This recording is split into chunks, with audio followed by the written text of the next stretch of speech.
Good afternoon. It's been another great week here in Missouri. As you know, Sunday marked 1 year since the first case of COVID-19 in our state. For an entire year, we have worked nonstop to take a balanced approach, fight the virus, and keep Missourians as safe as possible. When COVID-19 hit Missouri, there were no roadmap on how to fight it. But thanks to our balanced approach and the efforts of millions of Missourians, we have made incredible progress in a short amount of time. And the data shows that we are winning this fight. Across the board, numbers continue to trend in the right direction.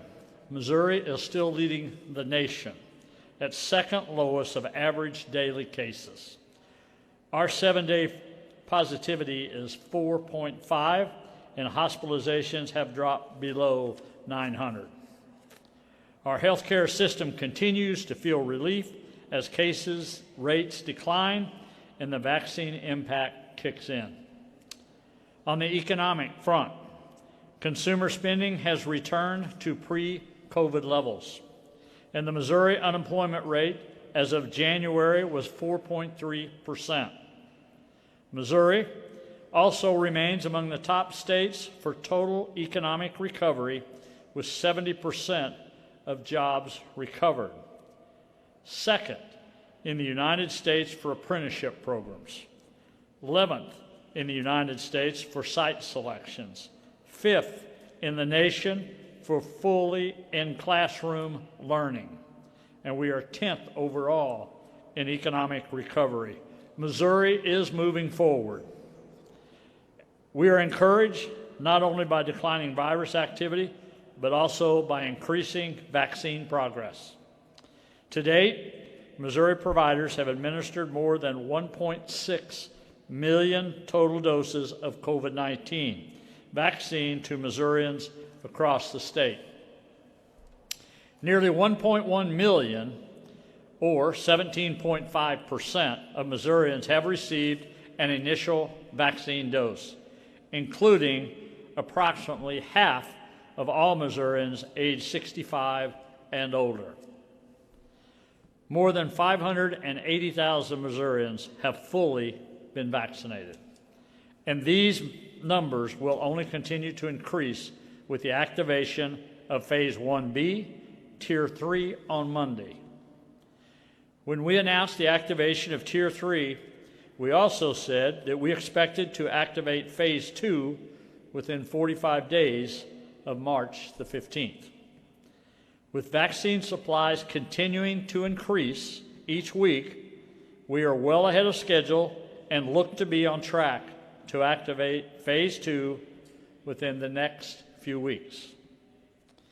As we discussed last week, we're in the process of transitioning mass vaccination teams to accommodate more events in Region A, Kansas City region, Region C, the St. Louis region. Today, we are happy to announce that we have partnered with the Jackson County Health Department, Truman Medical Center, the Chiefs Organization, the Kansas City Area Transportation Authority, County Executive Frank White, and other local leaders and legislators to host a mega vaccination event at Arrowhead Stadium in Kansas City. This will be a 2-day event starting next Friday, March the 19th. 2 National Guard teams will be on the grounds Friday and Saturday from 9 a.m. to 7 p.m. to vaccinate an expected total of 6,000 to 7,000 eligible Missourians. We expect to be able to administer 3,000 of Johnson & Johnson vaccines each day, but this could increase if the state receives additional shipments of the J&J vaccine. This next section, for all of you here, is very important that we get this message out right. So I ask you whatever you can do to help with that. Each and every one of you that are here, I would appreciate it. Names of the eligible Missourians will be chosen from a list of those who have previously signed up to receive the vaccine with the Jackson County Health Department. Those selected will be notified which day and what time they should arrive at Arrowhead for their vaccine. We are working as quickly as supply will allow to meet the higher vaccine demand in our cities, while still keeping vaccine distribution equitable across the state. And as we've discussed before, by April the 1st, we will have doubled our National Guard mass vaccination teams in Region A and tripled them in Region C. This all along has been the plan that we have initiated in October and knew that these adjustments will be coming as supply and demand would dictate. We have also begun planning a similar mega vaccination event in the St. Louis area. More details will be announced once we have confirmed that location. In the meantime, the state will be hosting 2 regular mass vaccination events in Region C next week, one in North St. Louis County, one in St. Charles, along with our targeted vaccination teams in St. Louis and Kansas City. We want to provide every Missourian the opportunity for a vaccine, and while it may take time, we are committed to doing so. Missouri is in a strong position. Each day, thousands of Missourians are getting vaccinated and receiving protection from the virus. Our economy continues to far outperform expectations. There are no state mandates. Counties that have are beginning to lift those restrictions, and more Missourians are returning to work across this state. COVID-19 spread is at one of the lowest levels we've seen since the early days of this pandemic. There is a clear light at the end of this tunnel, and it is only getting brighter for Missouri. Thank you, and God bless. I have a guest here today that I want to say that was part of helping coordinate the Kansas City event, representing her district, and I also want to make sure that a lot of the legislators help with that, to be able to help put this together, to help with us, put the pieces together for transportation, for getting people at this site. And I'm going to have her come up, I'm going to have the senator come up here just in a few minutes to say a few words about the Kansas City vaccinating site. I want to be clear again on the Johnson County list. We know that list probably has somewhere around 50,000 people on this list.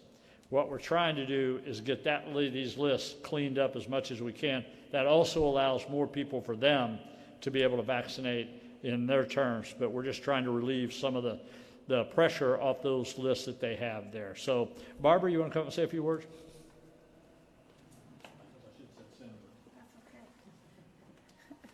That's okay, Governor.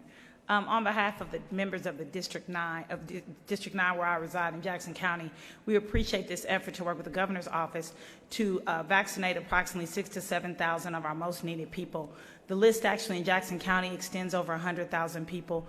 So what we have worked to do is that we will make sure that we have partnered with other agencies. So we have our KCATA, which is going to provide free transportation for our most vulnerable, those who are older, over 65 that we haven't gotten yet, those who live in independent living places, and those who are more susceptible to the disease than they are. So we're working with them with the help of the governor and as well as the Urban League that's going to help us reach out to make sure people are making appointments, setting their appointments, and that we're following up to get those appointments. So we definitely appreciate that. We appreciate Dr. Williams as well to working with us. We had a vaccination event last week, but this will help get as many people that want to be vaccinated, get the message out that the vaccines are safe and that they're needed and they're help so that we can all get back to a regular world.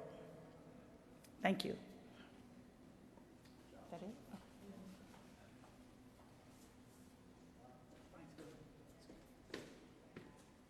Thanks, everybody. I went with the Cardinals today because I was with the Royals last week, but we're going with the Cardinals today. And, the governor is an incredibly appreciative person, and I kind of try to model my behavior after his and being appreciative. And So just want to add to the senator, she and I spent Saturday together, and she took me over to Morning Star Missionary Baptist Church with Reverend Miles and with Swope and the team there, and we were there and actually vaccinated some people. She looked over my shoulder to make sure I was doing it right. But it's just amazing last Saturday. What a glorious day, and just can't thank everybody in the Kansas City community. Again, a fun part of my job is thanking people, and I did a long interview last night. The reporter was doing a very thoughtful article comparing California to Missouri, in which our outcomes have been actually better and very different approaches to the governor's point, and just talking about why that is. And, you know, I think, as the governor said, we're second in the country for the fewest number of cases, so it's natural people are asking us questions. But I always come back to, you know, it's the people of Missouri and the leadership the governor has provided in a balanced approach. But I just did a videotape with a very special colleague that the governor and I are very fond of. He inspires me every day. Elijah, would you just step up for a little bit and wave to everybody, say, hey, I'm going to take my prerogative. Come on up here, Elijah. March 21st is National Down Syndrome Day, and in my order, I was very, very purposeful in making sure that we vaccinated people who are more vulnerable and their caregivers. And so Elijah and I just did a video, but it is because of people like Elijah who have stepped up and shown leadership that I think Missouri is where it is. Elijah, you want to say anything? Yes, sir. Thank you to Dr. Williams for this opportunity to be here with my boss. It's a great opportunity. And thank you, guys. Elijah has been a real leader and filmed a video today that we'll be showing all over the state. And there are a lot more people just like Elijah who has stepped up. Before I get to questions, we very quickly, I had a great conversation with General Perna yesterday. As the governor said, he mapped out, it's not forward-facing yet, but my message to you and my message to everyone is in April there is going to be a much increased pipeline of vaccine, hoping for the best. I guess things could always happen, but he was very purposeful about how he sees that rolling out.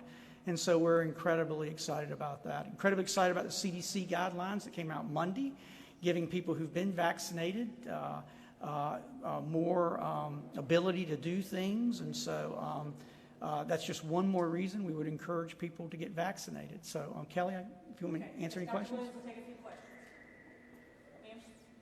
Yeah, do we have a timeline on the Johnson & Johnson doses, and when we'll be getting more of them? Yeah, we do. I'm going to speak generically because I think General Perna didn't want this too forward-facing. But as you know, for the rest of March, we're in a little bit of a transition. But starting on April 1st, he has a very dedicated allocation by week that he sees coming out. You know that Merck has started to work with Johnson & Johnson to make the vaccine. So I would just tell you that we very much anticipate a very regular, much increased enrollment of the J&J starting the first week of April. Dr. Williams, you just mentioned about the CDC coming out with new guidelines earlier this week. I just kind of want to hear what you have to say as our state health director so Missourians know. If they get the vaccine, does that mean to take off the mask? What exactly are you recommending for Missourians after they get the vaccine? Yeah, Emily, thank you so much. And you know, when we say these things, it's all to Missourians. Keep doing what you're doing. That's what has got us to where we are in Missouri. So I don't say that to say stop what you're doing. I say to keep on doing it. But to the governor's point, there's going to be a very natural transition. I mean, we have more than 1 million Missourians who've been vaccinated. We probably have 1 million Missourians at least that have been exposed to COVID. So we're entering a new area. But you know, again, with the new guidelines, 2 weeks after you've been vaccinated with Moderna and Pfizer, and 2 weeks after your 2 weeks, really 6 weeks after that first injection, you're allowed to go into private settings, and you can be with your family. You don't have to quarantine or isolate after you get the vaccine if you're a close contact. But at this moment in time, especially for this month of March, we just still encourage people to wash their hands, social distance. If you can't social distance, wear a mask, and keep doing those things that have gotten us to where we are. We're incredibly appreciative of that. All right, thank you, Dr. Williams. Thank you, Kelly. Senator Washington will take a few questions.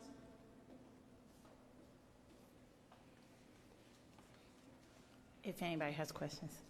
Yeah, so just to be totally clear, this is for people whose names are already on Jackson County's list? So we are still encouraging you between now and next week to also still sign up on Jackson County's site because we do know that there are some priorities and we are allowed to do priorities legally according to CDC and the federal government. We have worked with the governor's office and KCATA to make sure that we can prioritize those persons who are most vulnerable by either income, poverty levels, or their susceptibility to the disease. So we'll look at the list as we move through this week. We promised the governor, he gave us a directive, myself and those representatives that are in the 9th, as well as Senator Rizzo. So we're going to bring 6,000. He said we got to make sure we have a certain amount of people that we're responsible for making sure we get there. And the way we're going to do that is working with the Urban League and reaching out to those people that are most vulnerable. Hey, Senator, really quick question, and I'm not sure if this is for you or Governor Parson might be able to answer it a little bit better, because I'm sure when people see the news tonight that there's a mega vaccination site in Kansas City, people might think that they should be able to start driving to Kansas City next weekend. Can you talk about how this is really just for the Kansas City area and why it's important that the people sign up on the Vaccinator website? Well, not only is it for the people in Jackson County, period, which encompasses Kansas City, Raytown, Grandview, some other cities, you have to have an appointment. And that's why we're incorporating Dr. Williams's office, the office of Mo Health Net, as well as the Urban League to actually get the appointment set. So we had a test run last week with a drive-through vaccination. We made sure that everyone had an appointment, and we were very organized with that. We could have hopefully did a few more people, but if you have an appointment, you need to come there. We have a lot of space at Arrowhead so that you can wait around, but we don't have enough space for you just to show up if you don't have an appointment. Going off of that, can you explain how this is going to work? Are people walking into the stadium, or are they going to be sitting in their cars? Because obviously there's a big parking lot there. Well, we don't like to mess with the champ's house because we are the champs, regardless of what happened in January. This is all going to be outdoors, so we're going to have tents set up. People will also we'll have a couple of things going on. We'll have people that can drive through and get their vaccinations, and they can go to another part of the parking lot to wait the 15 minutes while we'll have volunteers that'll help with them. Then we'll also have, for our most vulnerable people that are coming in on the bus, with a couple of options. We may give them their vaccination on the bus, have a volunteer with them on the bus to wait the requisite 15 minutes, or we'll have other tents set up where they can get vaccinated in that tent and sit in the tent and wait. I hope I answered your questions. Thank you. Thank you, Senator. All right, Governor Parson. Let me just, and Senator, you did a great job. I'd like to do this every week on that. So you did a good job. Emily, let me get back to your question a little bit.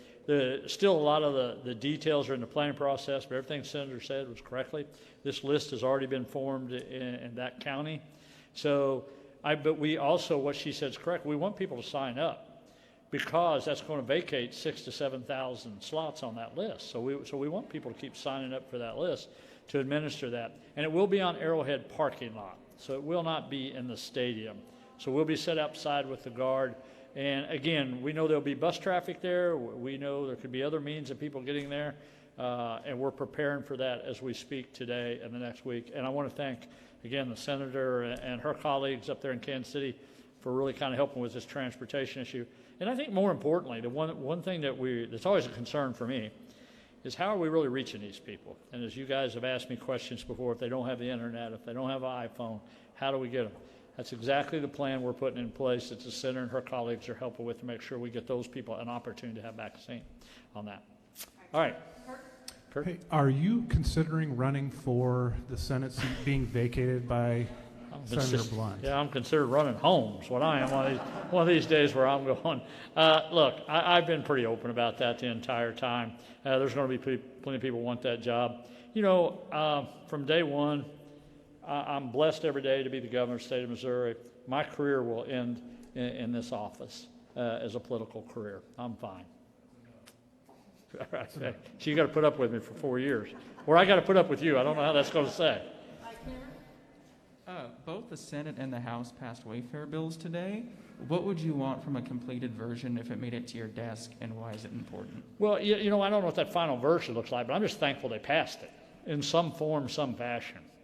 I've been pretty open about this with the legislators. I said, look, I know the argument always comes in, how do you spend the money, or do you make it revenue neutral, or what do you do with it? I simply want to start making the playing field fair for our Missouri businesses that have to compete with out-of-state businesses. So if they could just enact it, as far as I'd love for it to be in the bank until they figure out exactly how to do it. But I'm just thankful they both passed it, which there's movement on it. And if there's ever a time to do it, it's this year. Governor Parson, I know the state has been allocating percentage-wise on the population. I'm going to try to bear with me through this question here. Okay. As you continue to do that, obviously people in that population number are going to be vaccinated. So is there a point where the state stops sending the amount of doses for a population and instead are for the people that are still on the list? Did that make sense? Yeah, I think what you're saying, as we go through, let's just take rural Missouri. It's always rural urban, so let's get there. So rural Missouri, we know we're going to be able to have a mass vaccinacy sites in the local areas. We're going to be able to do that pretty quickly. So then we're going to take those resources when we feel like we're getting caught up in those areas, or we have that population number that we feel is a pretty good, I guess, a vaccination pattern. Then we're going to move them resources to St. Louis, Kansas City. The thing that, this is what we always got to realize, it's just going to take longer to do Kansas City and St. Louis just because of the volume of the population. Even if the percentages stay, it's just the multitude of people that you got to be able to get that, and the resources are done. It's why we've sent the National Guard up there for the last 30 days to help with that. But yes, but again, I'll just stress to you, we knew that all along. We knew you're going to be able to go to certain counties. Once you've been there, you're not going to go back to those counties. But we know we're going to have to take our resources in St. Louis. Therefore, the mega vaccines, which is going to, and that's exactly what we're doing. So you'll see that. We'll be covering those gaps as much as I can and still be fair about it.